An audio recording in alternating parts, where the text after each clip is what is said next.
Hello everybody. In today's lecture, I'll talk about the important arteries and veins in the body. That means the major arteries and veins, their locations, their branches or tributaries in the body. Then we'll talk about the hepatic portal circulation and the fetal circulation. You remember in last lecture I mentioned that there are 4 different types of circulations are present in the human body. 2 major circulations are the systemic and pulmonary. Other 2 circulations are hepatic portal and fetal circulation. Fetal circulation is only present in the fetus body, between the fetus and the mother, and other 3, systemic, pulmonary and hepatic portal, are present in the adult circulatory system or belong to the adult circulatory system. First, we'll see the major arteries and their branches in the body. So this is the entire arterial system in this picture. So this is the heart. You know that heart pumps the blood, and when the ventricles contract, the blood is ejected. So first let's see what happens in the heart. So this is the heart, and you know there are 4 chambers inside the heart, and this is the left ventricle. It contains oxygen rich blood, right?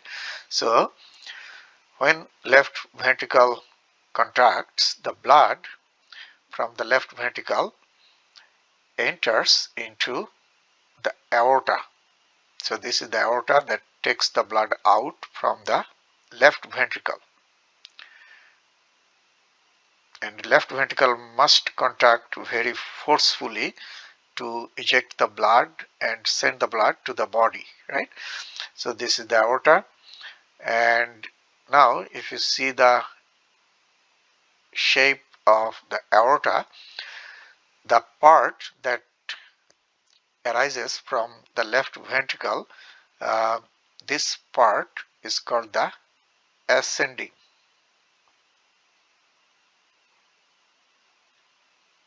That means going up, taking the blood upwards, ascending part of the aorta. And then this part you see is like an arch. So this part is called the aortic arch or arch of the aorta, like St. Louis arch, right? And then this part starting here to all the way down to the abdomen. This is the last part. This is called the descending aorta. So from here to all the way here, this is the descending aorta. So 3 parts, right? And the longest part is the descending aorta. And you know that the heart sits on a muscle that is called the diaphragm, right? So this is the diaphragm, and you see the descending aorta pierces or passes through the diaphragm, and the part from here to here, that means above the diaphragm, this is the thoracic. So descending aorta has the upper part, which is called the thoracic aorta, and from here to all the way down, this is the abdominal. Okay, so this is thoracic and this is abdominal. So descending has 2 parts. Above the diaphragm is called thoracic aorta, and below the diaphragm, this is the abdominal aorta. Okay, now we'll see what happens, which branches arise from the aorta. First, let's see the ascending aorta. The major arteries arise from the ascending aorta are the coronary arteries, two right and left coronary arteries, and they go to the wall of the heart. And you know the branches of the coronary arteries give the blood, oxygenated blood, to the wall of the heart. So these are the coronary arteries, right and left coronary arteries. Very important to supply oxygen and nutrients to the wall of the heart. Then from the aortic arch we get three large arteries. They arise, they are side by side, and these three arteries are what? If you go from right, this is the right side, this is the left side. This one is called the Brachiocephalic Trunk. Brachiocephalic Trunk. Makes sense? And then this is the left common carotid, and this is the left subclavian. So three arteries arise from the arch part of the aorta. So here you got left common carotid and left subclavian. So where are the right common carotid and right subclavian? They are the branches or divisions of the brachiocephalic trunk. So you see brachiocephalic trunk. Trunk means short artery. So this is short, this part, and it divides into two. And this one is called the right common carotid, and this is the right subclavian. So now you see that you got left subclavian, right subclavian, left common carotid, right common carotid. So we got all four, right? But left common carotid and left subclavian, these are direct branches of the aorta, aortic arch, but right common carotid and right subclavian are the divisions or branches of the brachiocephalic trunk. That is the difference, right? Now we got right and left common carotids, and they will move upwards towards the head. Okay, so both right and left common carotid will move up and give blood supply to the head part. Okay, and since they are common, that means they will divide into, both of them common carotids will divide into two, external and internal. So let me draw external and what? Internal. So both right and left common carotids will divide into external carotid, external and internal. Also this is external, left external, this is left internal carotid. Makes sense? So we got two internal carotid, two external carotid.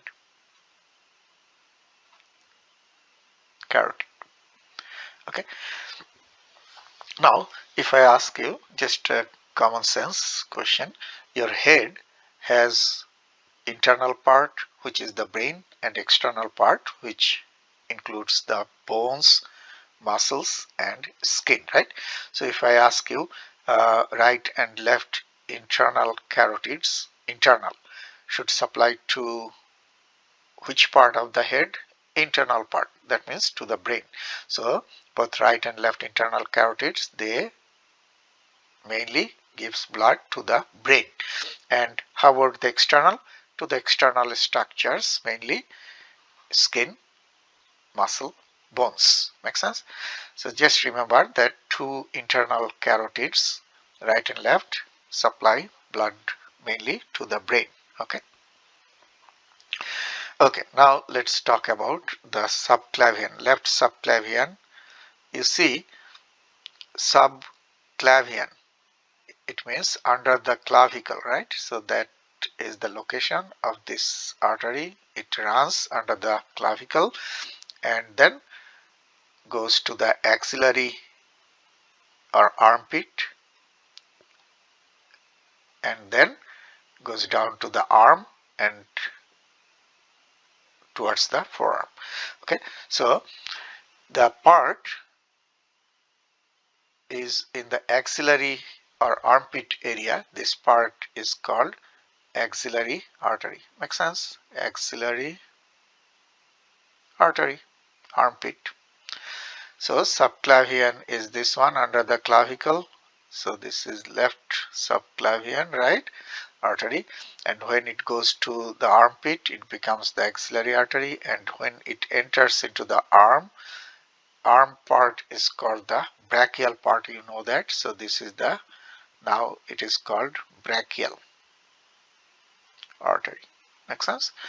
And then brachial artery moves down, passes through the elbow and enters into the forearm and divides into two arteries, the radial and ulnar, named after the bones of the forearm. This one is the radial because we know that lateral bone is the radius, and this one is the ulnar, medial bone is the ulna, so named after the bones. So this is the radial, this is the ulnar, and when they go to the palm they join together to form two arches like this. So they divide and form two arches. So you see two arches, one is here, another is here.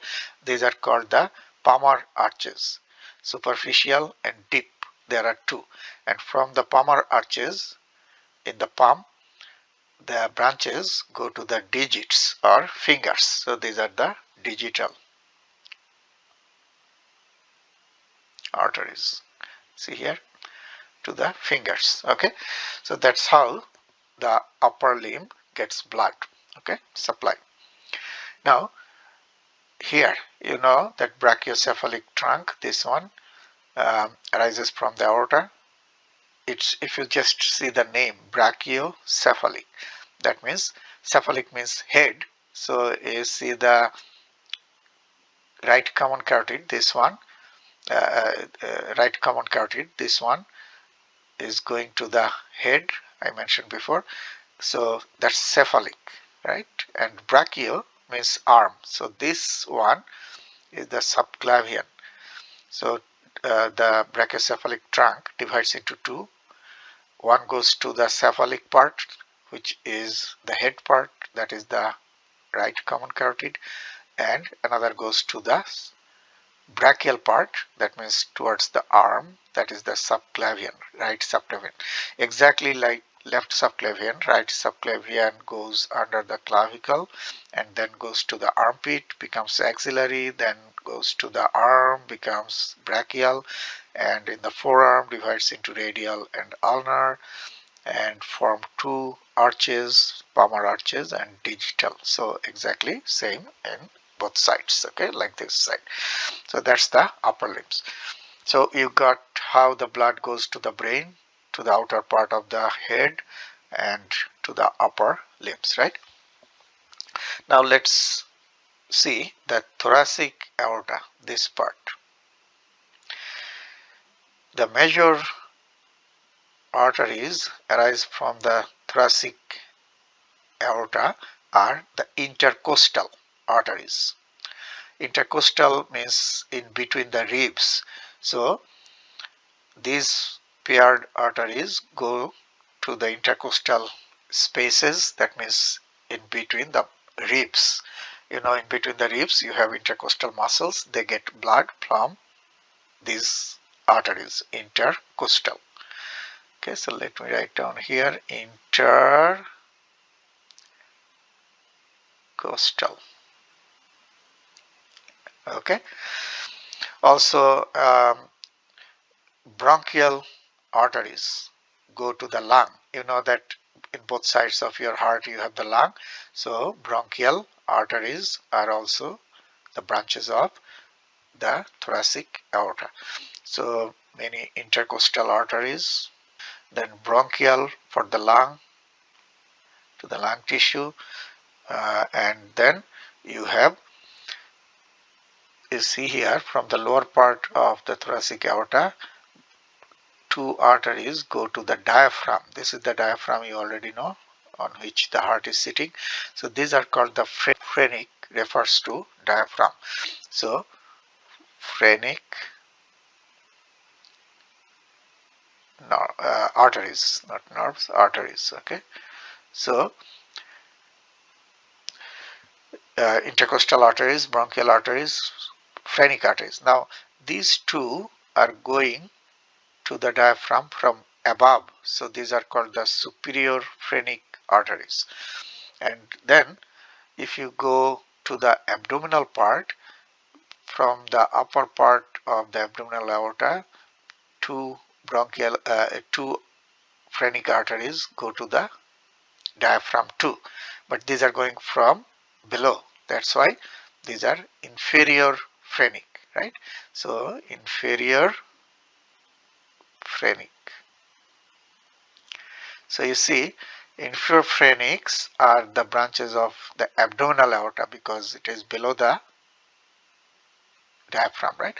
And superior phrenics are the branches of the thoracic aorta. Makes sense? So two coming from above and two going from below. Those phrenic arteries supply blood to the diaphragm. Makes sense? And most of the abdominal organs get blood from the aorta, abdominal aorta. So you know you have two kidneys. Renal arteries go to the kidneys. So kidneys get the blood from the renal arteries. So these are renal arteries. And above the kidney, you know, you have the adrenal or suprarenal gland. So also from the abdominal aorta, suprarenal arteries go to the adrenal glands or suprarenal glands. Makes sense? So inferior phrenic for the diaphragm, then renal for the kidneys, suprarenal for the adrenal glands, and also you have other branches like the lumbar for the back of the trunk, you know, lumbar area, the back of your trunk, and both sides of the spine or vertebral column, and gonadal go to the gonads. In case of male, testes are the gonads and female ovaries. So gonads also get the gonadal arteries. So these are gonadal. So vertebra, lumbar goes to the back of the trunk, and gonadal to the gonads, testes or ovaries. So those are major branches of the abdominal aorta, and all these are paired arteries. That means two. Makes sense? And also there are couple of arteries, those are unpaired. That means single. Here you have a short but wide one. This is called the celiac trunk. So unpaired celiac trunk, very important artery, arises from the front of the aorta, but only one. And celiac trunk, it is short. Trunk means short artery. It divides into three. important arteries. What are those? Let me write down here. So celiac trunk gives 3 branches. Splenic for the spleen, splenic artery. Gastric, gastric means stomach, so gastric artery for the stomach. And hepatic means liver, so hepatic branch for the liver, hepatic artery. So celiac trunk is short, and then it divides into 3 and gives blood to those 3 organs: spleen, gastric, stomach, and liver or hepatic. Okay, then you have 2 other here. You see, this one is called the superior mesenteric, this one inferior mesenteric. So celiac trunk, superior mesenteric artery, which mainly supplies blood to the upper part of the intestine, that means small intestine, that's why superior mesenteric. There is another that is called the inferior mesenteric artery. Lower part of the intestine is mainly the large intestine, right? So this one is for mainly small intestine, and this one mainly for the large intestine, inferior mesenteric. Okay, so these are unpaired, that means only one of each. Okay, so that's how the abdominal aorta gives branches, several branches, and those branches take blood to the important organs in the abdomen, right? Now what happens after that? After that, the lower end of the abdominal aorta divides into 2 branches. These are called the common iliac. This is right common iliac, this is left common iliac.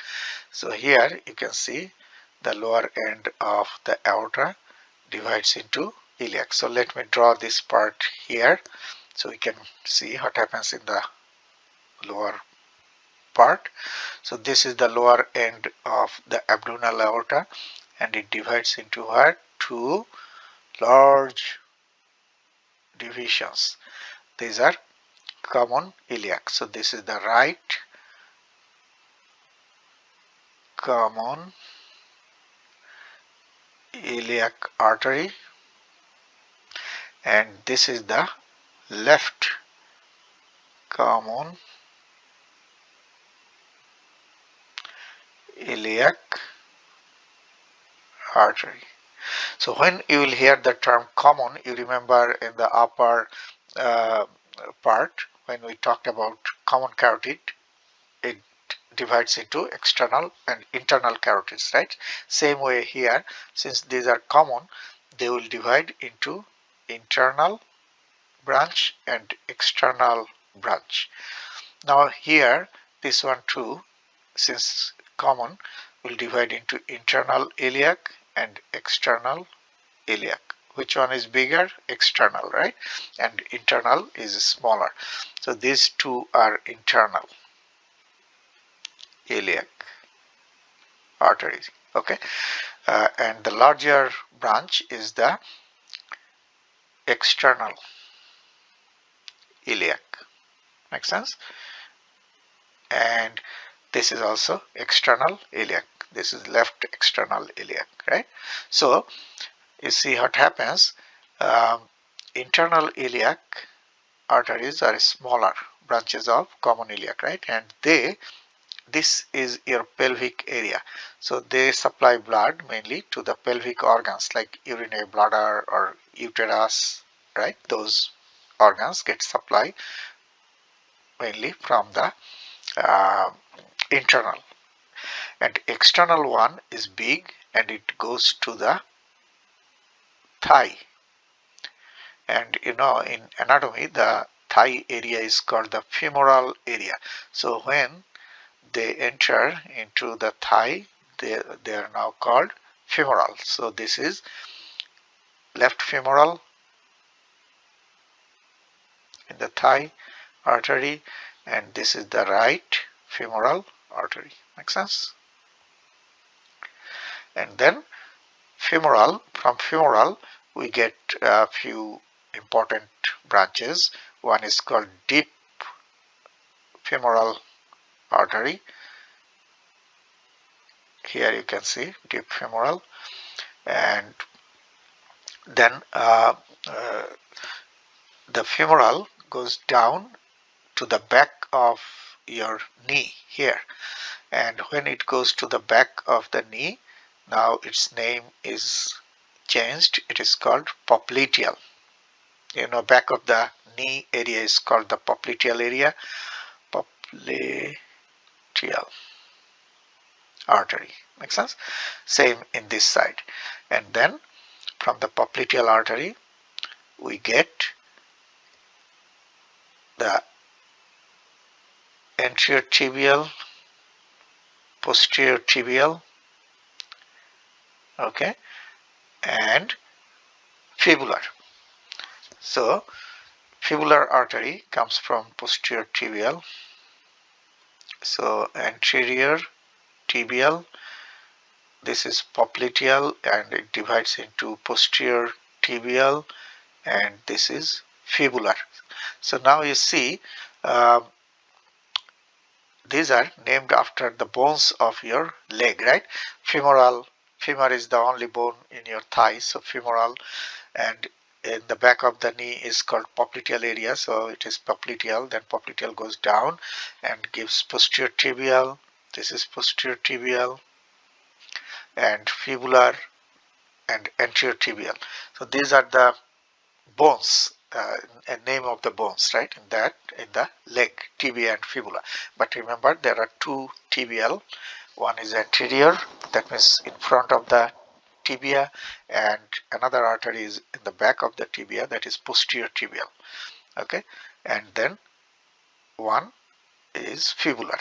Okay, and then the anterior and posterior tibial, they go down and they form, you see the arches in the foot, and from the arches we get the branches for the digits or toes.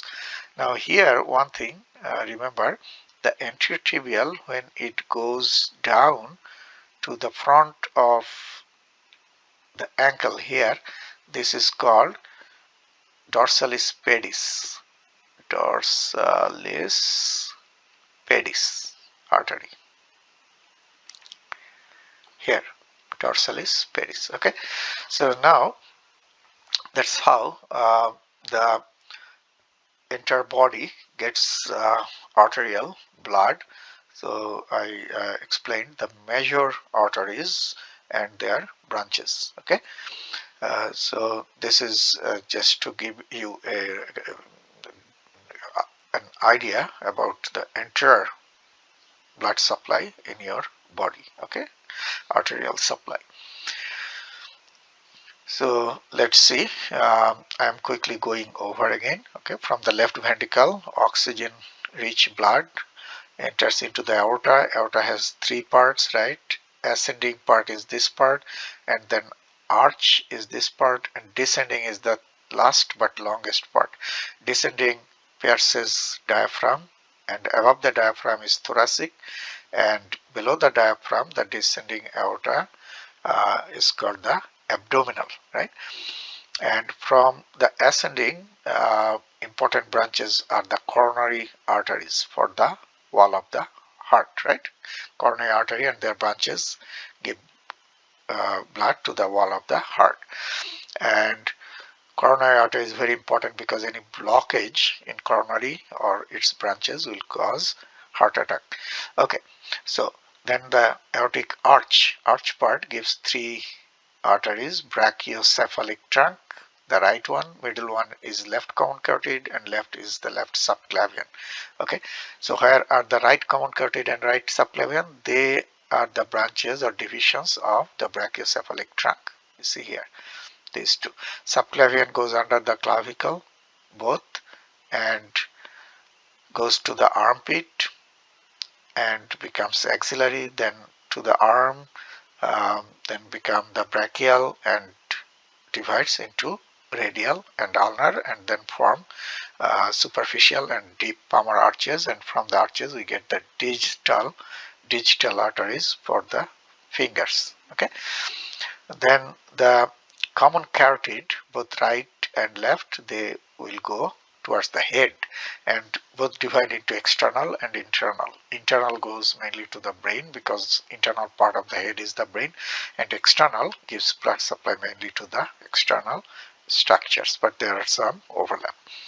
Okay, then descending aorta has two parts, right? Thoracic branches of important branches of thoracic here. Then the abdominal important branches, paired and unpaired, right? And then the lower end divides into right and left common iliacs, and then common must divide into external and internal iliacs. Internal mainly supplies blood to the pelvic area, internal organs in the pelvic area, and external goes to the thigh, becomes femoral because that's the bone there, right? So named after that area or bone, femoral. Then we get a couple of branches of femoral, then goes to the back of the knee, and that is the popliteal, and then divides into posterior tibial and anterior tibial. From posterior tibial we get the fibular. Okay, and then when the anterior tibial goes to the front of the ankle, it is called dorsalis pedis. Okay, now let's see. Here you can see more clearly, this is the brachiocephalic trunk. So from you remember aortic arch, we get brachiocephalic trunk, then left common carotid and left subclavian, right?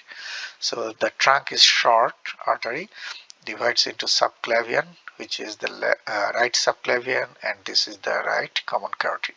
Makes sense? The left subclavian is this one, left common carotid is this one. They are direct branch of the aorta, but the right common carotid and right subclavian are the branches of the brachiocephalic trunk. Okay, and subclavian goes under the clavicle, you see, and becomes axillary under the arm, in the armpit area. Now here you see common carotid. This is right, there is another in the left side, right? And common will divide, as I mentioned, into two, external and internal, right? And this is the internal carotid, and this is the external carotid, these two branches. Okay, and you see external mainly going to the bones or skin and muscles, and internal, here if you look carefully, internal goes into the cranial cavity here through the carotid canal, okay, to the brain. Makes sense? So the branches of the external carotid are superficial temporal, and this area is called the temporal area. So superficial temporal, maxillary artery, occipital, facial. Occipital, this area is called the occipital area in the back of the head, and facial is going to the face. So those are the branches of the external carotid. Okay, here you see, it's actually, I'm repeating third time here. So you see the other branch, this one, subclavian, becomes axillary in the armpit. So let's see, axillary in the armpit, then it becomes brachial. Okay, and from the axillary we get deep brachial artery, which is a branch, and then main brachial artery, that is the one here, the main one. Okay, and then it divides into two, radial and ulnar. Okay, and here you see they form, so radial comes like this and divides into two like this, and ulnar comes same way and it divides into two these two join together and these two join together. So how many arches we got? Two. One is called superficial and another is deep. Okay, in the palm, that's why palmar arches. And then we get the distal arteries for the digits or fingers. Okay, so that's the upper limb. Now let's see the lower limb. You know that common iliac divides into internal and external, right? External is this big one and internal is this small one. External becomes femoral, okay, and deep branch of femoral here, and then there is another branch, circumflex femoral, and anyway the femoral is going all the way down to the back of the knee. This is the knee. It is called popliteal now. Here you can see this is the popliteal artery, and then anteriotibial, posteriortibial, fibular, right? And dorsalis pedis in the front of the ankle here, and then they form arches. Okay, dorsal and plantar arches, and from the arches we get the metatarsal arteries. Okay, so that's how the arterial system in the body, okay, in the lower limb. Okay, so just read those here. You can see. Okay, so this is the descending aorta, right? And I told you bronchial. Then you have the intercostal arteries here. You see, thoracic aorta, its branches, intercostal and phrenic, superior phrenic, right, for the diaphragm. So you see the superior phrenic. These are intercostal arteries between the ribs. Okay, bronchial. These are the important ones. There are few other smaller arteries at this. Okay, then the abdominal part of the aorta below the diaphragm. You see the inferior mesenteric, right? For the kidneys, you got the renal, you got lumbar, you got gonadal, and this is the celiac trunk. Very short. It gives three branches. You must remember splenic, hepatic, gastric, right? Of celiac trunk. Branches of the celiac trunk. Okay, and then superior mesenteric, inferior mesenteric. So these are the unpaired arteries, and these are paired arteries. Two adrenal glands get the superior suprarenal arteries, inferior phrenic 2, renal 2, gonadal 2, lumbar 2, and then these are the divisions. Common iliac, lower end divides into two common iliac. Okay, and then internal iliac, external iliac. Internal is the smaller, external is the bigger one, goes to the thigh. Okay, so now so here everybody, you see I already explained this part too. Your celiac trunk, right? So this is, you see the celiac trunk, and it has three branches. The hepatic for the liver, so this is the liver, and gastric for the stomach, this is the stomach, and the splenic for the spleen. So splenic here, you see it is pretty big artery going to the spleen. This is the spleen. Okay, so three organs get blood from the celiac trunk. Hepatic or liver artery takes to the liver, and gastric to the stomach, and spleen to the spleen. And then you see the superior mesenteric, another unpaired branch, and I mentioned goes mainly to the small intestine, but some of it goes to the large intestine too. Inferior mesenteric to the inferior lower part of the intestine, which is mainly the large intestine. So you see large intestine mainly gets blood from the inferior mesenteric. This is the inferior mesenteric. So those are three large unpaired branches of the abdominal aorta. And here you see, now everybody must remember this is the aortic arch, and I told you brachiocephalic trunk divides into right common carotid, right subclavian. Common carotid goes towards the head. I mentioned this is left common carotid. This one also goes towards the head, right? And then left subclavian to the arm. So we got two common carotids, right? And I also mentioned both divide into external and internal. Internal and external, right? And internal carotids, both right and left, they go to the brain. So what happens is, see, at the bottom of the brain, these are the internal carotids, these two, right and left, right? And from the internal carotid, the branches arise and give supply blood to the brain. Also what happens is, see here, subclavian. This is the subclavian artery. This is the left, this is the right subclavian. And subclavian becomes what? Axillary, right? In the armpit.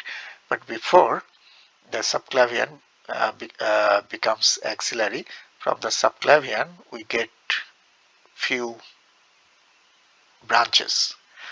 Okay, one is called the vertebral and another is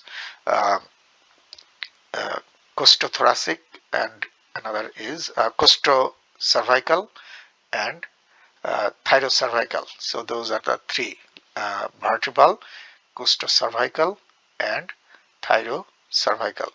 Probably you can see here, these are the branches. They didn't show the name. Let's see here. Yeah, these are the branches. Okay, this is the vertebral. You see here, they have shown here vertebral. So this is the vertebral, and then you have the costocervical and thyrocervical arise from here. Okay, so this is the costocervical and other one.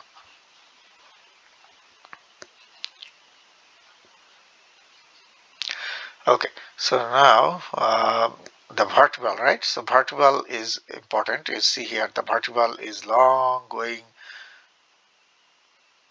towards the brain from the subclavian, right? So the vertebral goes towards the brain. This is the end of the vertebral going up, and this is the other vertebral. From two subclavian we get two vertebral, right? One is going from the right and another is going from the left. So these are the vertebral arteries, and then you have costocervical, thyrocervical, those. So vertebral, you see two vertebral go also to the brain. So two internal carotid and two vertebral, both pairs go to the brain. So we have seen here internal carotids. These are large arteries to the brain, and here you see the vertebral. This is one vertebral, this is another vertebral, and they join together to form the basilar artery. So two vertebral join to form the basilar in the bottom of the brain, like this. They will join and form the basilar. This is the basilar, these are the vertebral, and two internal carotids we know already. So the branches of basilar and the internal carotids form a circle here. This is called the circle of Willis. Okay, and this cerebral arterial circle or circle of Willis is very important because the branches of uh, the arteries that take the blood to the brain, different areas of the brain, originate from the circle, get blood from the circle of Willis. And this is a very important structure or circle formed by two internal carotids and the basilar. And basilar is formed by two vertebral joining of two vertebral arteries. Okay, so that's how the brain mainly gets blood. So if I ask you, brain gets blood from which two pairs of arteries? Mostly two internal carotids, right, and two vertebral. Okay, now the important veins of the body. Remember one thing, as the arteries branch, larger arteries give blood to the smaller arteries, right? We know that the large arteries give blood to the smaller arteries that we have seen, right? Then smaller give blood to the further smaller arteries. So as the blood goes or moves away, the arteries get smaller and smaller. So this is the arterial system. And arteries always take the blood away from the heart. So large arteries give blood to the smaller arteries and then further to the further smaller arteries, right? And then you have the capillary beds, right? And from the other side of the capillary bed, we get the venous system. So venules are the small veins and then give blood to the medium-sized veins and larger veins, right? And then the veins bring the blood finally into the heart. So smaller veins, you see, it is opposite to the arterial system. In case of venous system, smaller veins give blood to the larger veins, right? So this is a larger vein getting blood from these smaller veins. Make sense? So blood goes this way from the smaller to the larger, and then the larger will give blood to the further larger vein. And two largest veins are the Vena Cava. From the upper part of the body, the superior Vena Cava brings finally the deoxygenated blood into the right atrium, and from the lower part of the body, inferior Vena Cava brings the blood into the right atrium. So the right atrium receives the deoxygenated blood from superior inferior Vena Cava finally. So that's how the veins transport the blood. That's why instead of branches, we say, in case of vein, we say tributaries. The tributaries give blood to the larger veins. So these are the tributaries of this vein, right? This is larger, these are smaller. So these are the tributaries, drain the blood into the larger vein, and then this is giving blood to this large vein. So this is the tributary of this one. Okay, so if this is a large vein, these are the tributaries bringing blood into it. Okay, so these are the tributaries and drain blood into it here. Make sense? So the larger veins collect blood from the smaller veins, and those smaller veins are called the tributaries of those large veins. Okay, anyway, so now you know that superior Vena Cava, this one, and inferior Vena Cava, this one. So this is inferior Vena Cava, this is superior Vena Cava, both bring blood, deoxygenated blood into the right atrium. So if I see here, this is the heart again. So superior Vena Cava going upwards, right? I'm going from large to the smaller, but remember the blood flows in opposite direction from the smaller to the large, that means towards the heart, but I am going from the heart towards the tributaries. Okay, so this is the inferior Vena Cava. Okay, and you know this is the diaphragm, right? Heart rests on the diaphragm. Okay, so the superior Vena Cava, inferior Vena Cava. First we'll see the superior Vena Cava. Okay, superior Vena Cava divides into two veins. So two tributaries of superior Vena Cava are what? The right and left brachiocephalic veins. Okay, so brachiocephalic veins, here you see this is superior Vena Cava and these are the brachiocephalic veins. Okay, and brachiocephalic, again remember, brachio means arm, cephalic means head. So each brachiocephalic will divide into how many? Two. One will go towards the head, cephalic, towards the cephalic part, that means head part, that is called the internal jugular. Internal jugular. Same thing here, this one will divide into two, right? This is internal jugular, so two internal jugulars and two subclavian. Brachial will go to the brachial part or arm part. So brachiocephalic, this is brachiocephalic right, this is brachiocephalic left, and brachiocephalic will divide into two. One will go to the cephalic or head part, that is the internal jugular. Another will go to the brachial or arm part, that's the subclavian. Okay, so subclavian vein, and this is the internal jugular vein. Makes sense? Same thing here, subclavian vein, internal jugular vein, and internal jugulars will go towards the head. Okay, and then from the subclavian, you see this is the subclavian, right, this one. So from the subclavian we get the external jugular. You know, we got already the internal jugular, which is a direct branch of the brachiocephalic. Now we need the external jugular, another one, right? So this is the external jugular from the subclavian. Okay, and also we get the vertebral. You remember the vertebral arteries take blood to the brain, so same way we have vertebral veins too. Okay, so these are vertebral. So we got internal jugular, external jugular, vertebral. So those are the important arteries here, and they are taking blood upwards.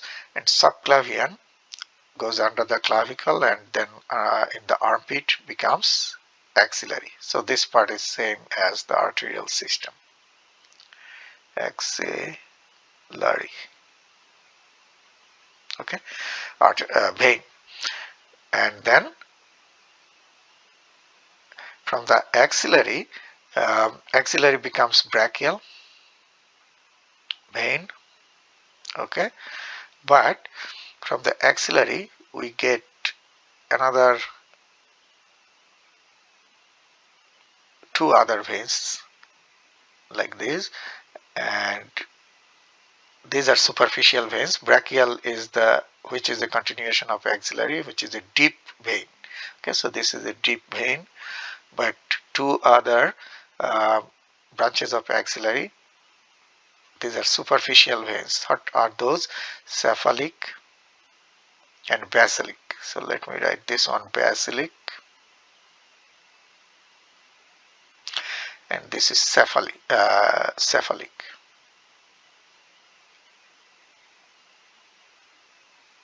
Okay, so here you see in the arm we got three large veins. Two are superficial, basilic and cephalic, and one is deep, that's the brachial vein.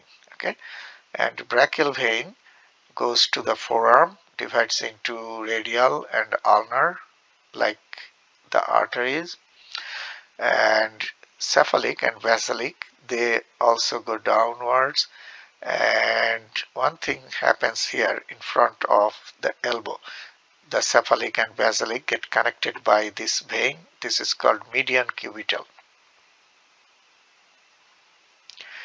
And from this vein, we collect the blood for the lab, mainly, right, front of the elbow. So median cubital, and then cephalic and basilic go down. Okay. So those are the main veins here. So you see here the subclavian, right, branches, external jugular, this is external jugular, vertebral, right, and then you see the axillary, and then superficial ones cephalic and basilic, and the deep one is brachial. Three important or large veins here in the arm. Then here you have the median cubital, and then you have the radial and ulnar. Okay, and there is another vein here which is called the median antebrachial vein, and in the palm uh, uh, they form the venous arches, and then from the arches we get the digital veins. Now remember again, the blood inside the venous system moves this way. That means from the smaller to the larger. Tributaries give blood to the larger veins. Okay, and then finally will be given to the superior vena cava from the head part as well as from the upper limbs, and then will be taken to the right atrium. So from the head part, neck part and the upper limbs, deoxygenated blood will finally enter into the superior vena cava, and superior vena cava will drain it into the right atrium. Now we got two jugular, right? Internal jugular, which is directly from the brachiocephalic, and external from the subclavian. And internal, again, like internal carotid artery, internal jugular veins will mainly collect the blood from the inner part of the head, and external from the outer part of the head. Okay. Now, the inferior vena cava. So this is the diaphragm, and below the diaphragm, this is the inferior vena cava in the abdominal cavity, right? And we get very similar branches like the aorta. For the kidneys, we have the renal veins. For the suprarenal gland or adrenal gland, we have suprarenal veins, but left suprarenal drains the blood not into the inferior vena cava but into the left renal vein. Then it goes to the inferior vena cava, but right suprarenal directly takes the blood to the inferior vena cava.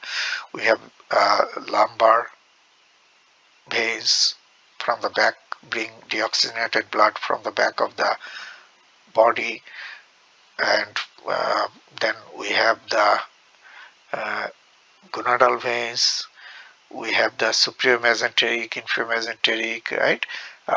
All those veins, and then the inferior vena cava receives blood from these two tributaries. Same name. This is the right common iliac vein. This is the left common iliac. Okay, give blood to the superior vena cava from the lower part of the body. And common, so again it has two tributaries. You see internal iliac, external. Internal from the pelvic organs, right, and external from the lower limbs. So when the external, if you see in the thigh, it is called femoral vein. So this is external, this is internal. Internal iliac vein, external becomes femoral, right, and femoral goes to the back of the knee, becomes popliteal, and then femoral, popliteal, and then in the leg, that means the lower part of your lower limb, not the thigh, in the leg, the popliteal goes down and gives the anterior tibial, posterior tibial, fibular. Those are same as the arteries, right? Anterior tibial in front of the tibia, posterior tibial back of the tibia, and fibular is the lateral one. So we get all those three, right? Anterior tibial, posterior tibial, and fibular. Also here, in addition, we get two veins. One is the longest vein of the body that comes from here, you see, from the femoral vein. This is the femoral. From the beginning of the femoral, a long vein. This tributary is very long and goes all the way to the foot. This is called the great saphenous, same in this side. Great saphenous is the longest vein of the body, from the very upper part of the femoral to all the way to the foot, right? So great saphenous is in the thigh as well as in the leg, right? So in the leg you have anterior tibial, posterior tibial, fibular, great saphenous, as well as there is another branch that is called the small saphenous. That's only in the lower part of the lower limb, that means in the leg. So all these small saphenous, great saphenous, anteriotibial, posterior and fibular, those 5 are the large veins in the leg. Small saphenous comes from the popliteal here, and fibular, anteriotibial, posterior, as well as the great saphenous. You see, this is the longest vein from the very upper part of the femoral, goes all the way down to the foot, okay? And in the foot you see 2 venous arches are formed. Plantar means the sole of the foot, and dorsal means the upper surface of the foot. So sole is the plantar, so towards the sole of the foot you have the plantar venous arch, and towards the upper surface you have the dorsal venous arches, okay? And then we have metatarsal veins. Okay, so now again I am reminding you that the blood will move this way. That means small veins give blood to the larger veins, okay? And the blood will finally be given to the inferior vena cava. So inferior vena cava gets blood from the lower limbs as well as from the trunk of the body and internal abdominal and pelvic organs. Make sense? So that's how the venous system in the body. Now if you just see here, superior vena cava divides into 2 brachiocephalic, right? And here you only see the right side, the left side is not shown. Same thing happens in both sides. So here you see the brachiocephalic divides into what? The internal jugular and the subclavian. Okay, so this is the subclavian under the clavicle, and internal jugular, like internal carotid artery, goes towards the brain, head part of the body. Okay, let's see the internal jugular. You see internal jugular mainly taking blood to the inside part of the head, this big one, and then also it gives blood to the outer structures. So that's the internal jugular, and external jugular is this one. It arises from the subclavian, okay, and vertebral is this one, from subclavian. So I already mentioned this. Vertebral collects deoxygenated blood from the brain, right? Internal jugular collects deoxygenated from the brain. So these two collect deoxygenated blood mainly from the brain, okay? And from the brain, the deoxygenated blood is mainly given to the sinuses. Sinuses are the spaces in the dura mater. So dura mater is the thick covering of the brain, and dural folds make sinuses. So venous blood is here. This is the dura mater. Dura mater, that is the thick covering of the brain, and dura mater goes inwards to make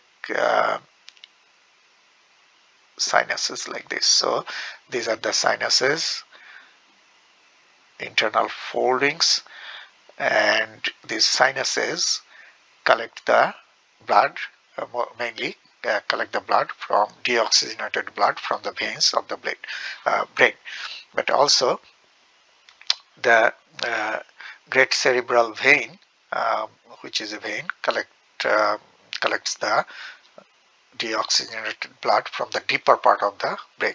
So that's how the venous blood or deoxygenated blood is collected by the sinuses. You see, these are the veins draining the blood into the sinus. There are a number of sinuses. We'll see those, just the names. So you see the sinuses. This is the sagittal sinus between two halves of the brain, and this is the occipital sinus, sigmoidal sinus. So they collect the blood mainly and give to the internal jugular vein here. So this is the internal jugular here. So we'll see that. So let's see. Again, you see the superior vena cava, right, and brachiocephalic, right and left, and internal jugular and subclavian. From subclavian we get the vertebral and external jugular. Make sense?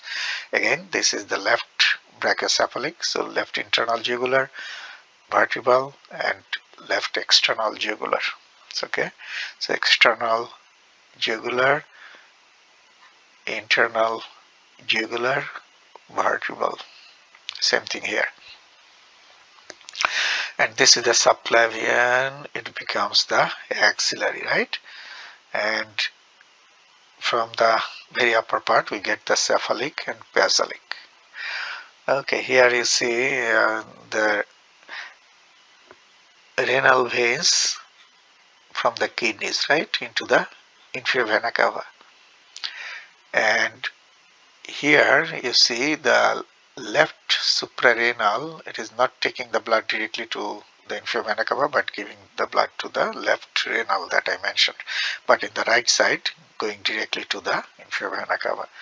We have hepatic veins. These are the hepatic veins.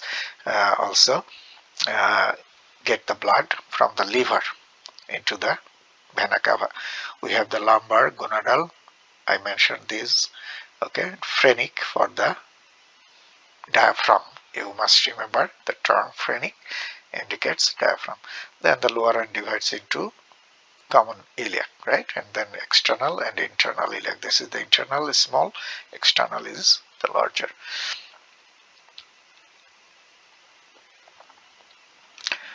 So again you see this is the subclavian becomes axillary, and this is the cephalic, and this is the basilic vein. Makes sense? So brachial is the deep one, and cephalic and basilic are the superficial ones. So three large veins in the arm. So these are actually cephalic and basilic are the additional branches we see in the venous system. We don't see in the arterial system. In arterial system we have only the brachial, that's the main one, right, artery, but we have here three veins. And then median cubital is, remember I mentioned, joined by formed by this one connecting the cephalic and basilic, and we collect the blood for the lab from this one. And then we see the brachial, the deep one, divides into radial and ulnar. Okay, and then we see the arches and then digital veins. Here you see the subclavian, brachiocephalic becomes subclavian, and internal jugular divides into two, and from subclavian we get the vertebral and external jugular. So those three I just mentioned in last slide. Okay, so that's how the upper limb, and here you see the lower limb, the external iliac and internal iliac. External is the larger one, goes to the thigh, becomes femoral, but from the very upper part of femoral you see the longest vein that I mentioned, that's the great saphenous vein all the way to the foot. So this is the longest vein, great saphenous, in the body. Okay, it's in the thigh as well as in the leg. And then you see the femoral goes to the, like the artery, back of the knee, becomes popliteal, and then you see the popliteal divides into small saphenous. This is the smaller one, small saphenous. This is the great saphenous, and then Popliteal divides into anterior tibial, posterior tibial, and from the posterior tibial we get the fibular. So all these are here, right? And two arches are formed in the foot, and in front of the ankle is the dorsalis pedis. It's not mentioned here. Same like artery. Okay, so that's how the venous circulation or venous system in the body. Now I'll talk about the fetal circulation quickly. So fetal circulation is only the fetus, right? You remember I mentioned before, and the fetus gets blood from the mother's body. So this is the placenta of mother's body in the uterus. So you see from the placenta, two umbilical, the one umbilical vein brings the red one, oxygen rich blood, oxygen as well as nutrient rich blood into the fetus body. Why this is called a vein? Because we know by definition the blood vessel that brings the blood towards the heart, that is the vein. So since this one, although carrying oxygen and nutrient rich blood from the mother's placenta to the fetus, but since it is taking the blood towards the fetus body or heart, that's why it is a vein. Makes sense? So umbilical vein carries oxygen and nutrients from the mother's body or placenta to the fetus. And you see the oxygen rich blood goes through the liver, okay, and from the liver, ductus venosus is the vein that drains the blood into the umbilical vein, and the umbilical vein then gives the blood to the superior vena cava. This is the superior vena cava, okay, and superior vena cava, you know that from the body, lower part of the body takes the deoxygenated blood to the heart. We know that already, right? So superior vena cava, you see blue blood deoxygenated, and the umbilical vein oxygenated blood, they will get mixed together. So that's why you see the mixed blood. Its color is not purely blue, not purely red. So purplish color. So the mixed blood goes to the fetus heart. Makes sense? That mixed blood then through the aorta, this is the aorta, that mixed blood goes through the aortic arch and then descending aorta. So this is the mixed blood, right? Descending aorta to the body, and then you know that the abdominal aorta or descending aorta divides into two common iliac, then external iliac and internal iliac, right? So you see the internal iliac from both sides will become the umbilical vein, and that mixed blood will go to the mother's body, will be taken to the mother's body by two umbilical veins. These are the umbilical veins, okay, branches of internal iliac, and take the blood to the placenta, and then blood gets oxygen and nutrients, and again through the umbilical vein, one umbilical vein, two umbilical arteries, and all three are located inside the cord that is called the umbilical cord. Okay, so that's how the blood circulation between the mother and fetus. Okay, so that's the fetal circulation. Let's stop here.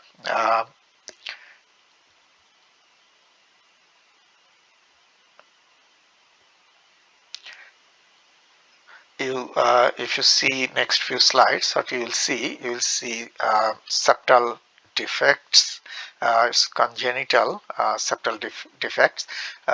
You see here, interventricular septum should completely separate the ventricles, right? But here there is an opening. It did not get fused. So what happens during the development of the heart, this one gets completely uh, you know becomes a partition between two ventricles, but here it did not. It is incomplete, so the opening remains there. That's the ventricular septal defect, right? So the problem is that septum separates oxygenated and deoxygenated blood completely. However, since there is a hole here or space, the blood gets mixed, which is a problem. So heart has to work more, right, to supply enough blood to the body, because this blood becomes deoxygenated in some extent, mixed blood.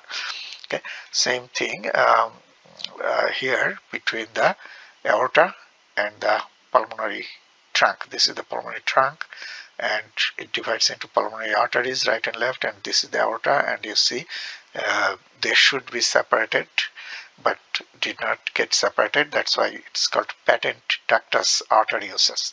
So that artery in a fetus connects these two, the aorta and the pulmonary artery, but later it should get fused.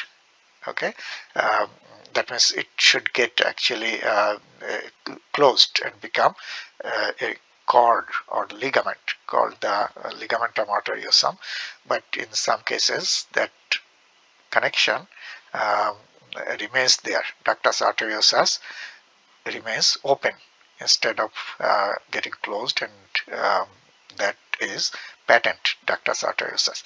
Normally this ductus arteriosus connect the aorta and the pulmonary artery, but later gets closed, but it may not get closed. Then in that case we'll say patent ductus arteriosus. That is also a problem. Our aorta carries oxygen rich blood and pulmonary artery carries deoxygenated, but in this case they will get mixed, right? So some openings may remain instead of getting closed, so in that case we'll say patent. Here you see patent ductus arteriosus, ventricular septal defect, so it did not close, so blood get mixed, oxygenated and deoxygenated. Makes sense? Atrioventricular septal defect, or AV. So you see from atrium and ventricle the blood is getting mixed to each other. So just go over those a few things, you will understand now. Instead of getting closed or fused, they remain open. So that's the patent foramen oval, and that is another clinical condition, usually congenital defects. Okay, so thank you everybody. We'll stop here.